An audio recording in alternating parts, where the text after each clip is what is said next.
You know that giving second chances shows strength, but it often erodes respect. People start seeing your mercy as a weakness. They repeat the same mistakes because they know you'll forgive. This isn't about being unkind, it's about how forgiveness without limits trains others to take you lightly. Suddenly, you're wondering why your authority has faded. The truth is, constant leniency doesn't build loyalty. It signals that boundaries don't exist. In behavioral reinforcement, actions without consequences get repeated. When you forgive repeatedly, you're conditioning others to expect no real cost.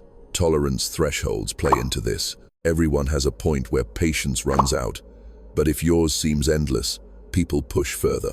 Boundary learning theory explains how humans test limits to see what's acceptable. Without pushback, they learn that overstepping is safe. Status signaling comes next.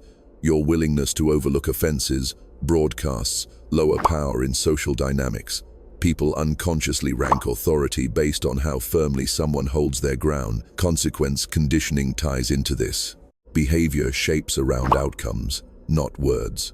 If forgiveness follows every lapse, the lesson is that lapses pay off. Social calibration adjusts interactions based on perceived strength. Others mirror your leniency back as diminished regard. Power asymmetry emerges when one side always yields. The forgiver ends up in a lower position, even if unintended. Respect conditioning finalizes it. Respect isn't given freely. It's earned through consistent signals that your standards matter. This pattern often starts with good intentions. You forgive easily, believing it will inspire change. Instead, you feel taken for granted.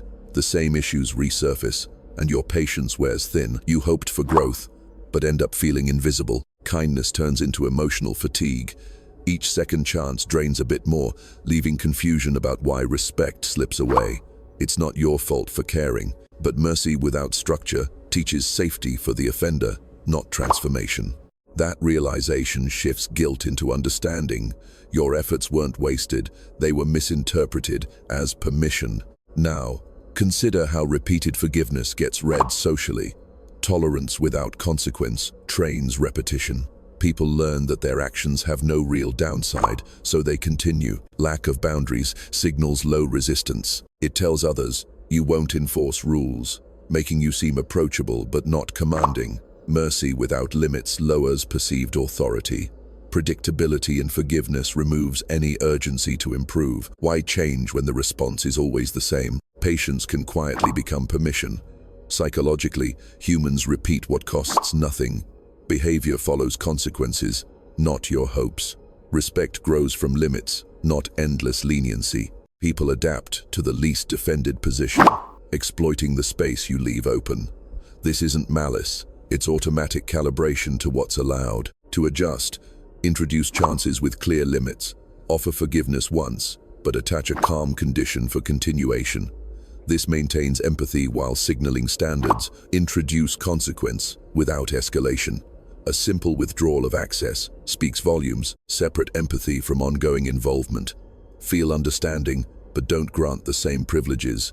Withdraw tolerance subtly by reducing availability. No need for confrontation. Stop rescuing repeated behavior by letting natural outcomes unfold. Enforce boundaries silently through consistent actions, not explanations. Decide when mercy shifts to permission by tracking patterns. If offenses repeat twice, recalibrate access. These shifts are subtle and realistic. They restore balance psychologically, turning leniency into controlled authority. As this unfolds, notice how patterns deepen. Each forgiveness without boundary reinforces the cycle.